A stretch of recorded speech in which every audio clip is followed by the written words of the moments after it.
Nous vous savons nombreux à suivre le journal de la ville, mesdames et messieurs. Voici les sommaires. Massacre et tuerie en République démocratique du Congo dans sa partie est par le Rwanda.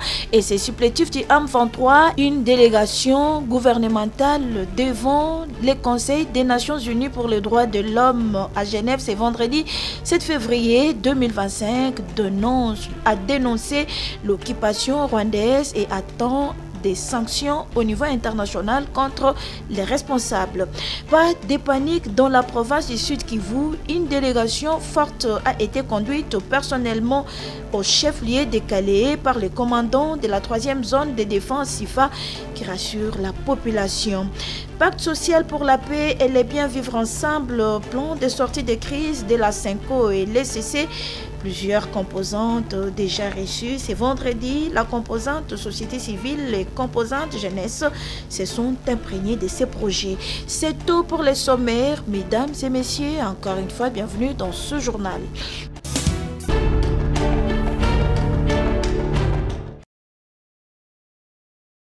À Genève, en Suisse, devant les conseils des Nations Unies pour les droits de l'homme convoqués en urgence sur une enquête internationale dans l'Est de la République démocratique du Congo, au nom du gouvernement de la République démocratique du Congo, c'est vendredi 7 février 2025, le ministre de la Communication et Médias et porte-parole du gouvernement, Patrick Muyaya Tembwe, a dénoncé l'occupation rwandaise à Goma, Nord Kivu, dans l'Est de la RDC, où plus de 3000 personnes ont été massacrées par le Rwanda et ses supplétifs du M23. Les bombardements indiscriminés contre des camps des déplacés et des zones d'habitation civile ont exacerbé une crise humanitaire catastrophique. Ces attaques ont délibérément ciblé des populations vulnérables en violation flagrante de principes d'humanité, des distinctions, des précautions, des proportionnalités, d'interdictions de mots superflus et des souffrances inutiles. Les forces de défense rwandaises et leurs supplétifs ont transformé des zones des refuges comme des hôpitaux en cibles militaires, mettant en danger la vie des milliers d'innocents, parmi lesquels de nombreuses femmes et enfants. Dans la région de Goma, privée d'eau et d'électricité, ces principes du droit international humanitaire ont été systématiquement violés. Les bombardements indiscriminés ont frappé des zones résidentielles, provoquant des déplacements massifs des populations et attaquant de cas de personnes déplacées internes. Cette situation est d'autant plus alarmante qu'elle se déroule dans un contexte où des populations déjà vulnérables se trouvent prises au piège entre les forces rwandaises et leurs supplétifs du M23, notamment soutenus par des acteurs extérieurs. Selon les chiffres de l'ONU, lors de l'agression qui a conduit à l'occupation de Goma, au moins 3000 personnes ont perdu la vie et plus de 3000 autres sont aujourd'hui blessées. Les attaques ciblant les civils, les déplacements forcés et les attaques contre les camps de personnes déplacées internes témoignent d'une brutalité inacceptable. En soutenant activement ces groupes armés, le Rwanda porte une responsabilité directe dans ces violations, exposant ainsi les civils à des souffrances inimaginables. La République démocratique du Congo appelle à la mise en place d'une commission internationale d'enquête pour examiner les violations de droits de l'homme commises dans notre pays. Cette commission devrait être mandatée pour établir la vérité sur les responsables de ces crimes et rendre des recommandations pour en tenir les auteurs responsables. La réunion du Conseil des droits de l'homme de l'ONU, convoquée spécialement, est soutenue par 30 États membres et 22 États observateurs. En marge de la réunion des présidents des parlements africains atlantiques tenue le jeudi 6 février à Rabat, le président de l'Assemblée nationale, le professeur Vital Kamerhe, accompagné du rapporteur Jacques Joly et de quelques députés nationaux, a échangé avec Rachid Talbi El Alami, président de la Chambre des représentants du Royaume du Maroc. Il était question pour ce dernier de lui témoigner tous les soutiens du Royaume du Maroc en ces moments difficiles que traverse la République démocratique du Congo suite à la violation de son intégrité territoriale par le Rwanda. Une situation qui a fait des millions de morts depuis 3 décennies dans l'indifférence totale de la communauté internationale et des pays frères d'Afrique. Je profite d'abord de l'occasion de remercier M. le Président pour l'effort qu'il a fait pour venir participer avec nous, qui nous a aidé beaucoup à réussir aujourd'hui à formuler cette déclaration de Rabat. Alors, la déclaration de Rabat, M. le Président a mis la pression sur l'ensemble des délégations pour accepter un paragraphe qui apporte soutien à l'ensemble de la population porte. Je préfère parler des personnes parce que là, ce qui se passe ne peut pas être accepté. Nous allons faire de notre mieux pour pouvoir, comme nous l'avons déjà fait, soutenir la RDC, soutenir l'ensemble du pays. Nous sommes contre les guerres. Il faut arrêter les guerres. Nous sommes au XXIe siècle. Le respect, la non-ingérence dans les affaires des autres pays. Nous sommes arrivés à un stade qu'on doit se respecter ensemble. C'est donc une victoire de plus dans la diplomatie parlementaire menée par le président Vital Kamerhe au Maroc après l'appel à la solidarité africaine lancé à tous ses collègues présidents des chambres des pays africains atlantiques. Un appel pris en compte dans la déclaration des Rabat. J'ai retenu aussi que c'est en échangeant des expériences entre Africains et en privilégiant des relations sud-sud que l'Afrique va aimer l'Afrique et l'Afrique va parler Afrique et du même. Mais aussi, dans ce genre de forum, je remercie mon ami de m'avoir donné l'occasion de faire entendre la voix, le cri de détresse des Congolaises et Congolais qui meurent depuis 30 ans et qui continuent à mourir au moment où nous parlons. Nous avons donc demandé à tout le président et toutes les délégations qui étaient là la solidarité, de la compassion et surtout de nous aider pour obtenir des sanctions. Il faut noter que le président de la Chambre des représentants marocains, Rachid Talbi El Alami, a annoncé sa disponibilité à venir en visite officielle très prochainement en République démocratique du Congo.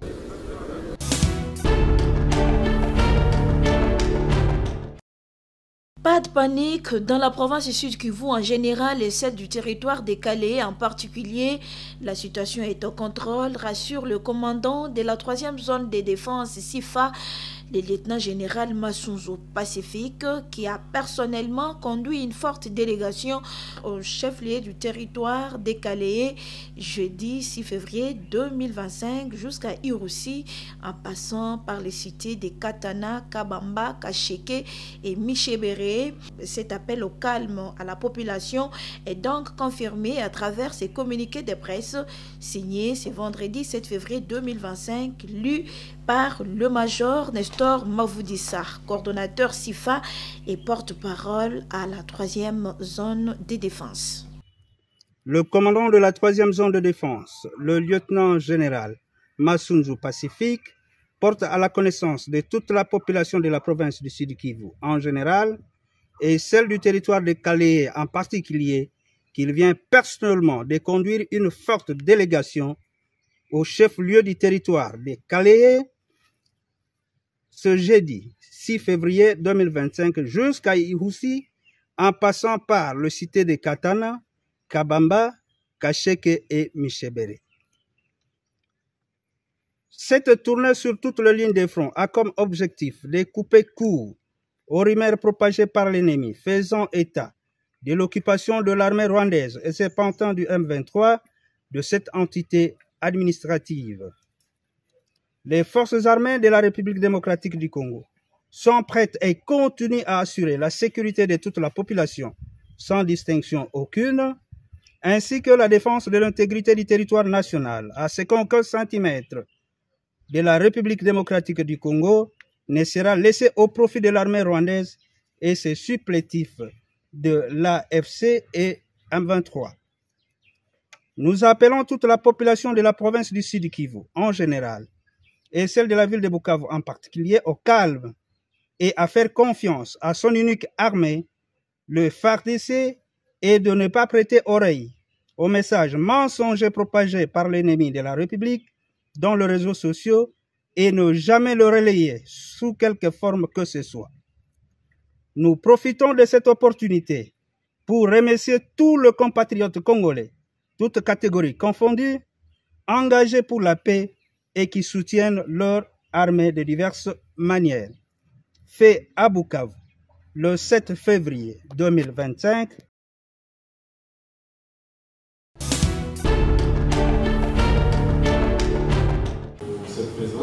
La série de consultations entamées par la Conférence épiscopale nationale du Congo (CENCO) et l'Église du Christ au Congo (ECC) se poursuit. C'est vendredi 7 février 2025. La composante jeunesse, force vive de la nation, était reçue au centre interdiocésain. La jeunesse s'est imprégnée de ces pactes sociaux pour la paix et le bien vivre ensemble, plan de sortie des crises portés par la CENCO et l'ECC.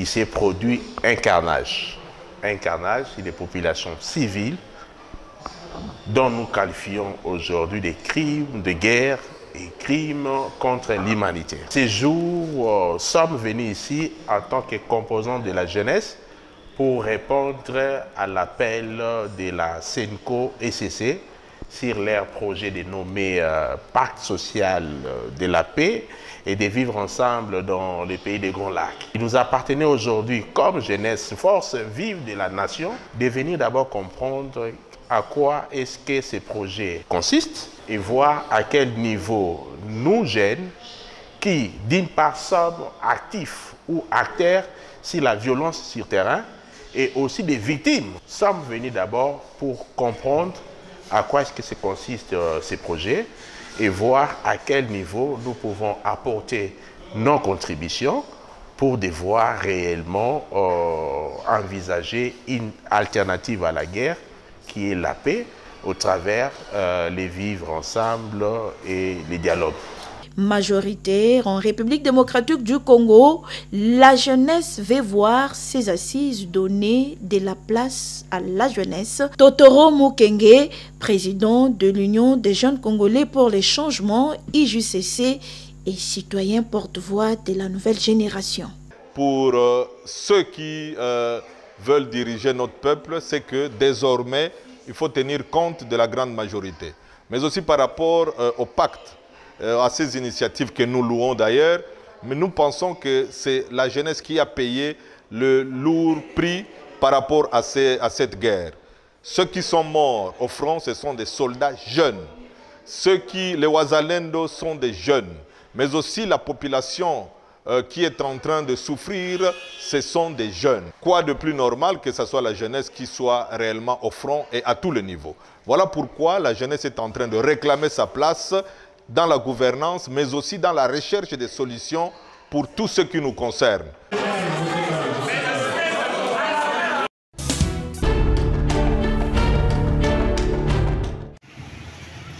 Après plusieurs dénonciations sur la mauvaise qualité des travaux de réhabilitation de l'avenue Pumbu dans la commune de Gombe, effectués par l'entreprise ABC, Jean Mangalibi, acteur de la société civile, obtient gain de cause.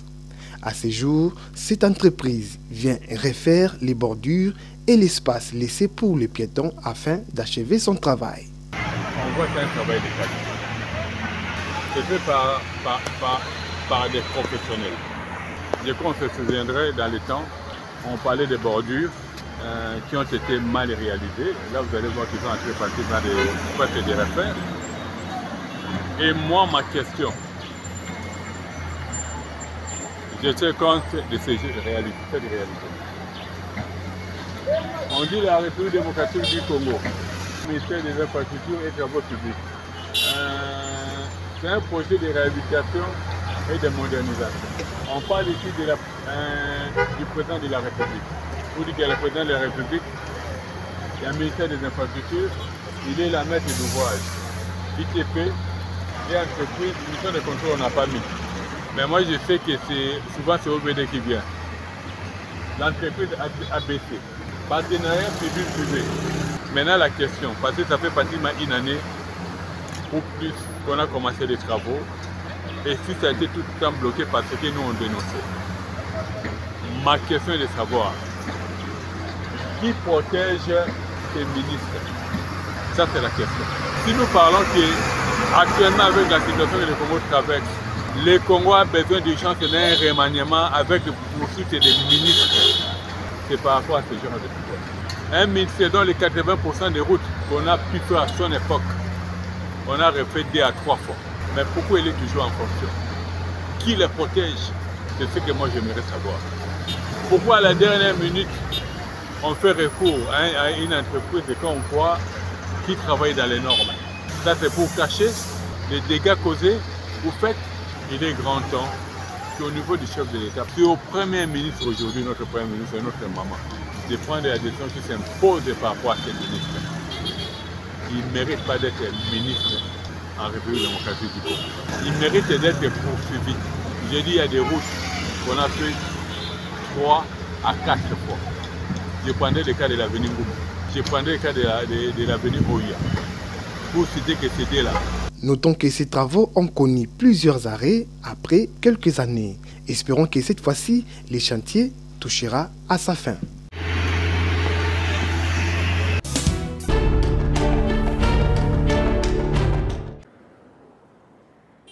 Inquiétude au sein des habitants du quartier Bassoko, dans la commune de Ngalema, en ce qui concerne les constructions anarchiques construites le long de l'avenue Mondiba, plus précisément à la Réquado.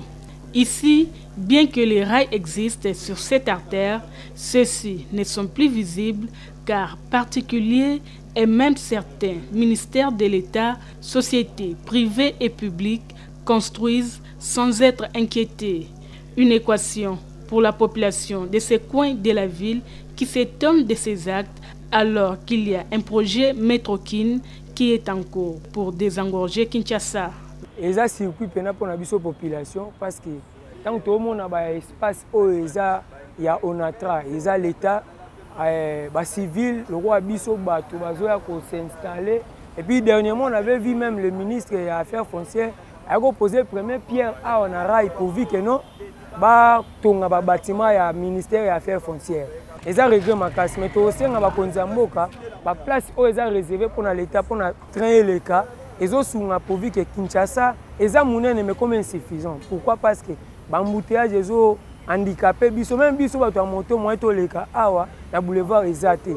Mais ceux qui ont lobby train, ils ont les cas de Gare centrale et que Tiba Chang kuna et la population makasi. Oh, est commis troisième fois, au baso Tchabatol, Bachaki la liboso population bapikolaki. Mais tous les gens bazo ya bazo zonisa. Pour ça na biso ezake chemin de fer oyo ezala polele. Idée ya train eza malamu pour na diminuer embouteillage na ville na biso ya Kinshasa parce que to komi belé na ville. Transport et comme passe. Non mais Tokin c'est bon vraiment, eza vraiment bonne idée pour embouteillage partout na Kin. Ce qui ba métro wana zongi et ça la bien sur makasi. Net si to mo na IGF wana boy. Ba tongi pe na mais ba respecter quand même. Ba tigi mo anzela mais et là ba société mususu awa boy. Ba tete ba nini ba longolongoli ba rai wana. Mais tant que congolais, il faut ba longola biloko wana nyoso. Ba société nyoso ni privé na nyoso pour pour aider des populations à moyen de transport. De son côté, l'environnementaliste et coordonnateur de l'ASBEL, les Amis de la Nature, Jean Mangalibi, invite les autorités congolaises à prendre des décisions fermes pour résoudre ces problèmes. Chaque fois quand je vois la situation, ça fait un long moment qu'on est en train de dénoncer cela. Il y a le gouverneur qui lance un bon projet, Métrokin, parce qu'on sait aujourd'hui on est habitué au problème des embouteillages avec tout ce qui suit. Alors, il y a des gens qui sont au-dessus de la loi.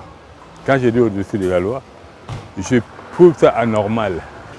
Le président de la République a parlé de la préservation des acquis. Mais de l'autre côté, on enlève les rails.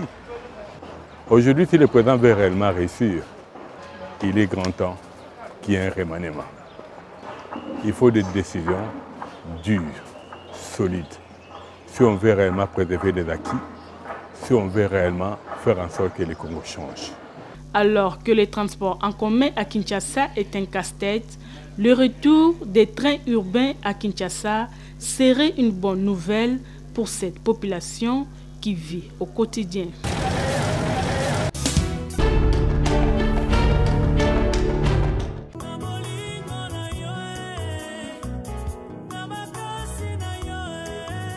Les familles Lelo, Kumbela et Fambou ont la profonde douleur d'annoncer aux amis et connaissances les décès de leur épouse, mère, fille et sœur, Madame Bibi Koulou Kumbela Emma, décès survenu le dimanche 26 janvier 2025 à Bruxelles. Le programme des obsèques se présente de la manière suivante. Lundi 10 février 2025, arrivée de la dépouille mortelle par l'aéroport international d'Ndjili. Mardi 11 février, messe d'action de grâce à la résidence familiale à 7h30. Mercredi 12 février, veillée mortuaire dans la salle polyvalente de la cathédrale Notre-Dame du Congo. Jeudi 13 février, 8h, sortie du corps de la morgue de la clinique Ngaliema. 10h, messe des suffrages à la cathédrale Notre-Dame du Congo. 13h, enterrement au cimetière de la Gombe. 14h, bain de consolation dans la salle polyvalente de la cathédrale Notre-Dame du Congo.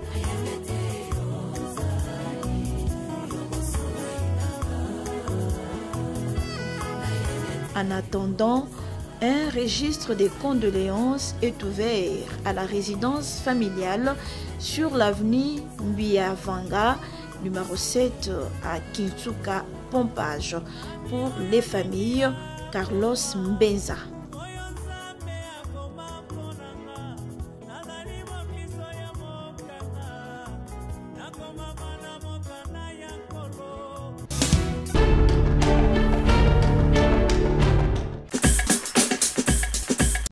Nous sommes arrivés à la fin de ce journal de la ville, mesdames et messieurs. Merci de l'avoir suivi. Le prochain rendez-vous est fixé pour ce samedi.